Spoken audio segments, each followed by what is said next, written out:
I had no idea that psychiatric drugs could create so many horrible side effects in so many people.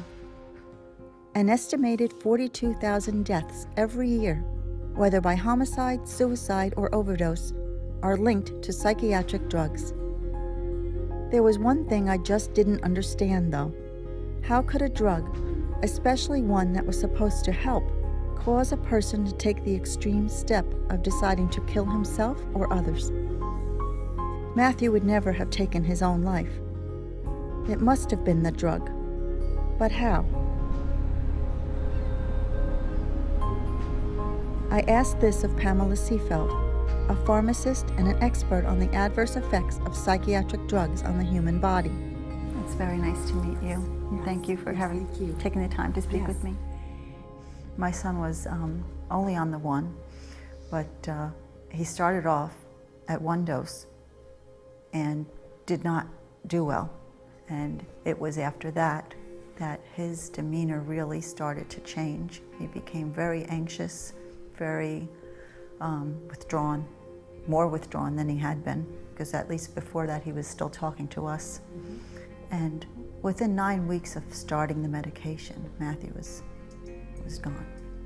The symptoms that you're describing, the description of these symptoms, it's very classic of drug-induced psychosis, because he couldn't metabolize it. You have to understand, it wasn't his depression that got him. It was the medicine at a toxic level in his brain that made him psychotic.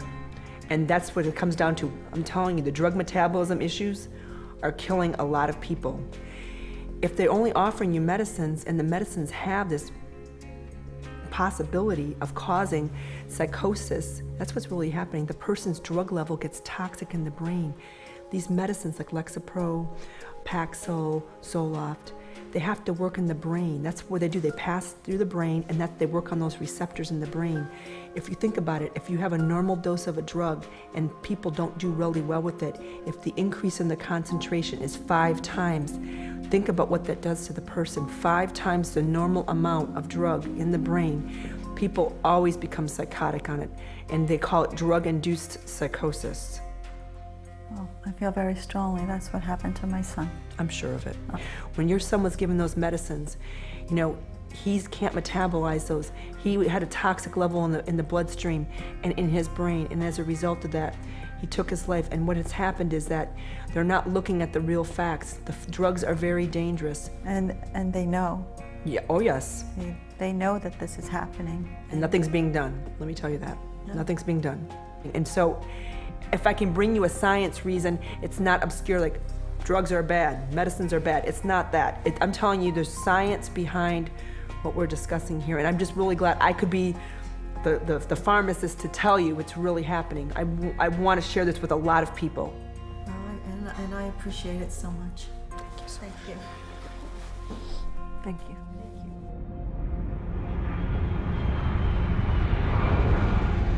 It doesn't take much looking to find some pretty horrible examples of children who became extremely violent after being put on psychiatric drugs. Kip Kinkle, for example, shot his parents, then went to his high school and killed 2 and wounded 23 more while withdrawing from Prozac. Christopher Pittman was taking Zoloft when he shot both his grandparents and burned down their house. And Eric Harris, who killed 13 people at Columbine, then committed suicide, was on Luvox. 9 of the last 13 school shooters were either on or withdrawing from psychiatric drugs, and the medical records of the others are sealed, so we may never find out the truth. But instead of warning us, psychiatrists and drug companies are playing down the most serious side effects and ignoring the rest.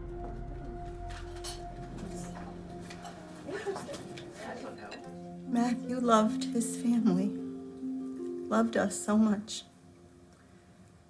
that when he jumped from the bridge, he was wearing a life vest. The reason, and he wrote it on a note that he left in his truck, and said that he was wearing a life vest so that he could be found, so that his parents wouldn't have to worry. Now, is this a child who wants to hurt his family? He wouldn't have hurt us for the world. Sorry, Annie. But this is what happened. This is what this drug did to my son. It made him someone he wasn't. Matthew, she knows also, because she had a sweet little girl who was only 12 years old.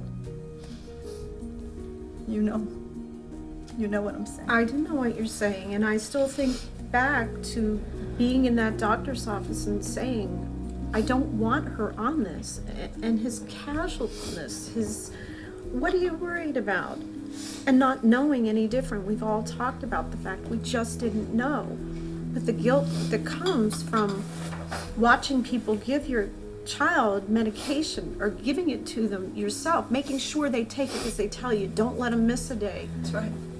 And it ends up killing them. I think about the warning signs that we had that we didn't know were warning signs. I remember sitting there watching Candace go like this, and I said, Candace, what's wrong? And she said, I don't know, I'm just itchy, and not realizing it, that it was that feeling of needles, of burning under her skin, and she was trying to get rid of it, but she was 12 years old and she couldn't tell me. And I'm thinking, oh, it's shaking. Yeah. Showing me how his hands were shaking. And I telling me that his heart was beating fast. Candace was shaking, and I remember thinking I really should take her to a neurologist because, you know, her hand is shaking. Sometimes it would be hard to hold something. But not knowing that that was a sign that the severity of the amount of medication in her system, I just assumed it was dry skin. And I think about her curled up in her father's arms laughing.